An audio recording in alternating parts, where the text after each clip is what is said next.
One of the best parts of the Spectrum Conference for me has been hearing the stories of extraordinary lives of alumni and students. I already knew some, including that of my friend Scott Davenport. Scott finished his degrees at Penn before I started in my present position, but I came to know him and his family through the growing LGBT alumni network. Then, following the lead gift that made possible the creation of the LGBT Center's current home in the Carriage House, Scott and his family stepped up in a significant way during the Capitol campaign, leading to the much used and appreciated Fisher Davenport conference room at the LGBT Center. We've stayed in touch, including during the period when Penn worked with the National Family Pride organization, with which Scott was very active, to sponsor a major conference at Penn where state-of-the-art research about LGBT families was presented. Soon thereafter, Scott made the important and no doubt risky move from a successful career in corporate America to the world of nonprofits, specifically LGBT, following his personal passion and commitment, something which I very much admire. Throughout these years, the center staff and I have enjoyed the annual holiday letters from Scott, including a family photo that enabled us to track the growth of his children, Cotty and Fritz, which were not only informative, but also very funny. As you're about to hear, Scott's story is an interesting and impressive one, recounted with humor. Please join me in welcoming Scott Davenport.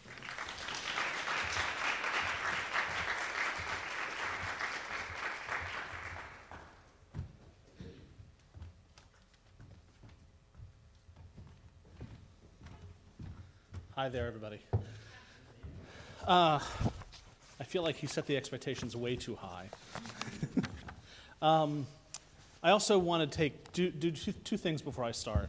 The first is to say thank you to all the folks who helped put this event together, tonight's dinner together, to the development staff, the alumni relations, to the alumni, the Penn Gala folks.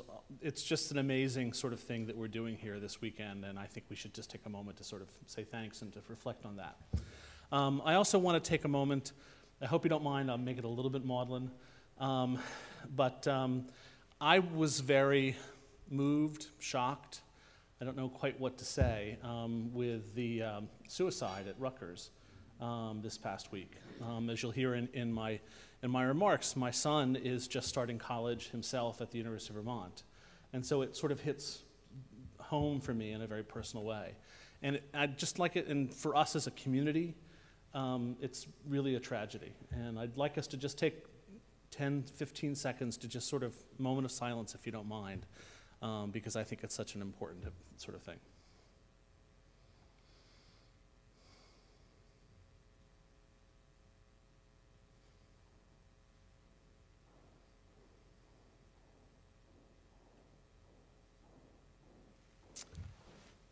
Thanks. Okay, now I have to somehow lighten the mood. So I'll just start with my prepared remarks. How about that? Come on in. It's all right. So conventional wisdom says you start these things with a joke. But let's face it, I'm a 79 grad, despite what my name tag says, for those of you who've seen my name tag. And from Wharton, no less. So I figure my jokes are just going to fall flat. After all, my cultural references really just don't cut it. Gaga is something my son, now a college freshman, did when he was born in 1992. And I remember watching Betty White on the Mary Tyler Moore Show, not in reruns, when she played Suzanne Nivens, that wonderfully nice homemaker whose libido was lying ready to pounce just beneath the surface. Oh, wait, she's still playing that character, isn't she? Okay, all right. But mostly I think my time in the past is why I'm here tonight. My job seems to be to talk about what gay life was like on campus and what it was like after graduating in the seemingly what I think of as distant past. So we all can reflect on how things have come, how far things have come, and how things have changed. And by the way, it was different back then. After all, this was pre-Schoenberg. Right? That meant the university was still figuring out how to protect women on campus, and they just weren't even thinking about us. But then we were still figuring out who we were too. When I first came to campus, I wasn't gay. Well, let me be more precise. I certainly was gay. I just wasn't ready to admit it to myself or anybody else yet. It was only 7 years after Stonewall. Gays at Penn was still publicly sniggered at when they presented at the Student Activities Council meetings. So it was a little scary being out. So rather than come out, I did the next best thing. I joined the Glee Club. But it was a safe home for me. I met some wonderful lifelong friends and frankly found the love of my life, the guy I spent the next 30 years with. Somehow meeting Tim in the Glee Club was safe too. We got to know each other as friends first, and as that friendship deepened, we grew closer. And following our first summer apart, we realized we'd developed a connection. So it was time to experiment. That first night, this was the fall of his sophomore year and my junior year. It was like a week back after school, and we just couldn't keep ourselves apart. That first night, we were just going to sleep together. So we made the rules. First, keep the clothes on. Well, that lasted about 15 minutes. Then it was no touching below the waist. Well, another 10 minutes went by, and you can guess the rest. So that was the first week, as I said, of my junior year, and that was also my first time with another guy. So after the rules disappeared, we experimented some more, but we still weren't gay. Even 3 years later, during our last year at Penn, I did an extra year to get my MBA. We concluded we were still just experimenting and would go on and get married to women and reconnect periodically later in life for a little fling with each other. Very Brokeback Superblock. Seriously, that's what we told each other. But when I went off to work in consulting in DC, and he went off to grad school in Arizona, we were like two very powerful magnets. Within 2 months of being apart, I was out visiting in Tucson. Tim met me at the airport, and we practically had our clothes off in the car before we got to his apartment. So it was only then, lying naked in each other's arms, that we came out to each other. That's just how we did it. That's what it was like for me to be gay at Penn. It meant hiding, even from the other guys who all turned out to be gay in the Glee Club, and the rest of the performing arts crowd. It meant deluding yourself to protect your own sense of life dreams. But between the education I received here and the foundation of friends and support I built here, both Tim and I were able to move beyond that pretty quickly. Within a year out of college, we both began the coming out process.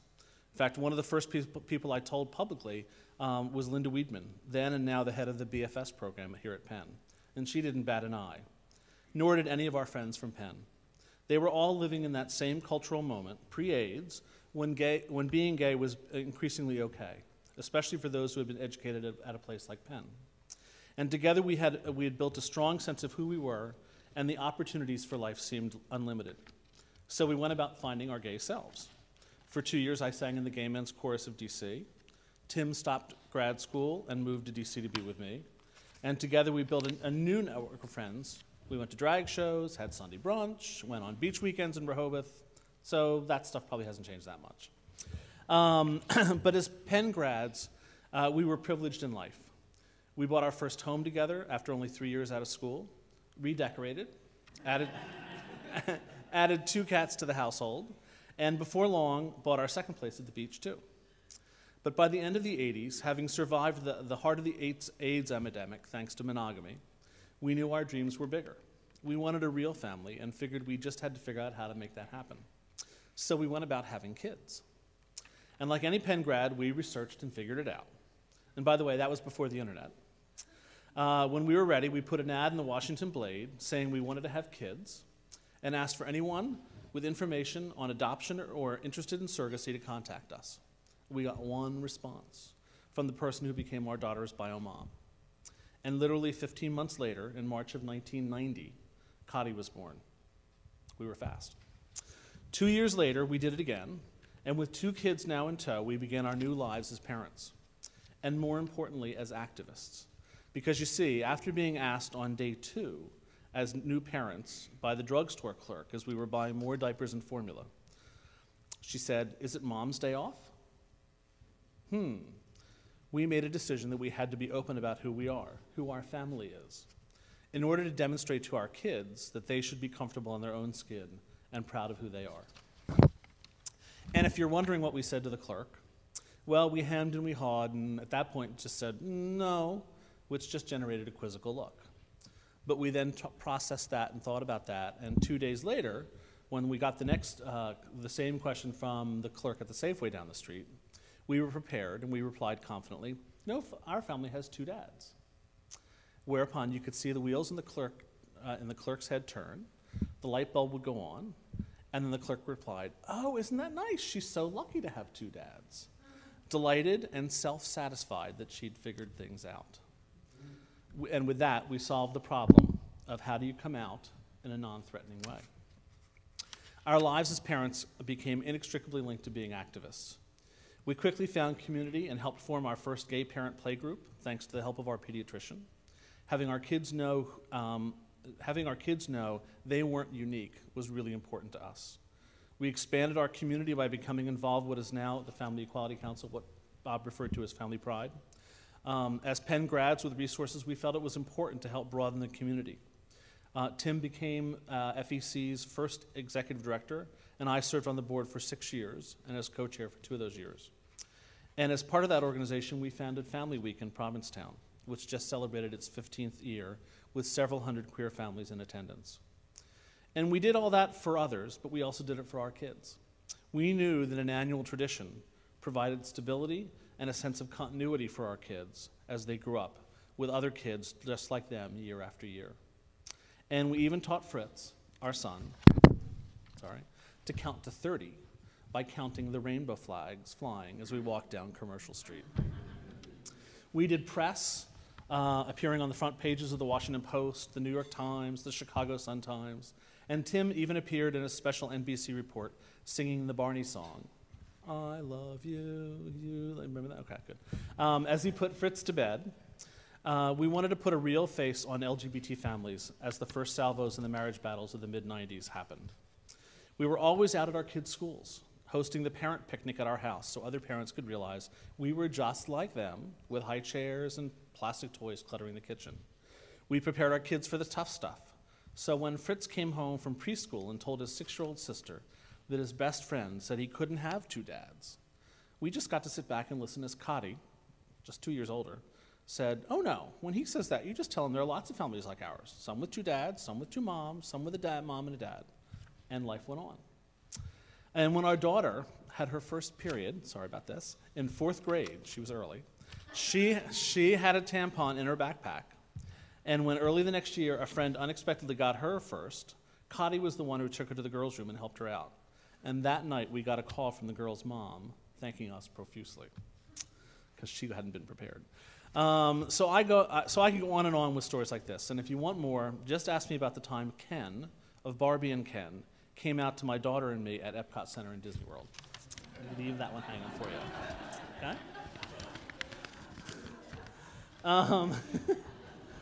But thanks to this hard work, I'm now the proud parent of a 20-year-old junior at Emerson College who interned in Governor DeVal Patrick's office this summer, and an 18-year-old freshman at the University of Vermont who, after only a week and a half on campus, bagged his first babe. He's very proud of that. You see, thanks in many ways to my time here at Penn, despite being gay, or really I should say while being gay, I've lived what I think of as the American dream. I went to college, got a great job, found my first love, and had a family.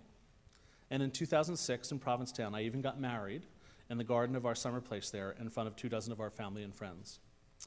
And I've gone even further in living the American dream. You see, after 30 years together, Tim and I decided to end our relationship. And yes, we got divorced, because you have to get divorced if you got married. It's been a hard part of my life, but I've always been honest about who I am, so I figure I should share that now too. But having lived the American dream, I knew I wanted to do more for my community. So after 30 years pursuing a business career, first as a strategy consultant, and then as an executive at Capital One, I left business for Gay Inc. Yes, there have been a lot of changes in my life recently. And now you can see from my bio, I'm the #2 guy at Freedom to Marry for the last 3 years. For those of you who don't know who Freedom to Marry is, we are the campaign working to win marriage for same-sex couples nationwide. For many years, we've worked behind the scenes under the leadership of Evan Wolfson, the founder, I call him the guru, of the marriage movement. And now, in the wake of the amazing wins in Connecticut, Vermont, New Hampshire, and even Iowa, and with the federal courts increasingly looking like they're on our side, we're ratcheting up the campaign in pursuit of our three-pronged roadmap to victory. Win more states, build a majority for marriage, and create federal resolution to marriage. We need to move on all three dimensions at the same time. So at long last, I'm putting my Wharton skills and professional experience to good use. My job is to build the infrastructure so we can pursue all these aims at once. I'm the one who makes sure all the parts of our organization work well together. And in my more self-aggrandizing moments, I like to think of myself as the Ben Franklin of the marriage movement. And of course, I could go on about what we have coming up on the marriage front. And I can promise 2011, next year, will be another exciting year. There are at least 4 more states, if you don't count California, that have a good shot at winning marriage next year. So it'll be a time when we need everyone's help, a time when we'll need your help. And that's really my message here today. I've lived the American dream, and remember, I went to Penn pre-Schoenberg. So now it's the most gay-friendly school in the country. And you all went to Penn too, right? So if it could happen to me, the opportunities you all have are just as limitless. But in exchange for pursuing those dreams, I think you have a responsibility to give back your talent, your treasure, and your time. And what we need most is for you to do what I did for my family, to live your life out and proud, but to do more, to engage with those around you. And in fact, if you want to win marriage, if you want to build a majority for marriage, for instance, the research says that the single most important thing you can do is not simply be out. You have to go further. You have to talk to those around you, your friends, your relatives, your colleagues, your neighbors, about why marriage matters to you. Please, talk about how you want to marry someday. Talk about how you want to show your commitment to the one you love. Talk about how you want to be able to protect your own family when you need to. And most importantly, talk about how you want to marry, because it's a part of your own American dream. And that's it.